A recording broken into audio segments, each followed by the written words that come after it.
আসসালামু আলাইকুম। আমরা ইনসানিয়াত বিপ্লব বাংলাদেশ, আমি ইমাম হায়াত চেয়ারম্যান। আপনাদের সবাইকে ধন্যবাদ।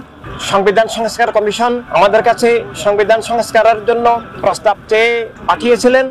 আমরা আজকে মানবতার রাজনীতি, মানবতা রাষ্ট্র প্রতিষ্ঠার লক্ষ্যে, মানবিক গণতন্ত্র প্রতিষ্ঠার লক্ষ্যে, রাষ্ট্র যেন একক গোষ্ঠীর জবরদখলে না যায়, ভবিষ্যৎ যেন দেশের সব মানুষ তার নিজের অধিকার স্বাধীনতা ফিরে পায়, সব মানুষ যেন তার বিশেষ আদর্শ নিয়ে অধর্ম অগ্রবাদ থেকে, সকল অপরাজনীতি থেকে, একক গোষ্ঠীবাদী অপরাজনীতি থেকে, ধর্ম রাষ্ট্র জীবন যেন মুক্ত থাকে, আমরা সে লক্ষ্যে সংবিধান সংস্কারের জন্য 18টি সংস্কার প্রস্তাব আজকে জনাব আলী রিয়াজ সাহেব সংবিধান সংস্কার কমিশনের যিনি প্রধান, তার কাছে পেশ করেছি।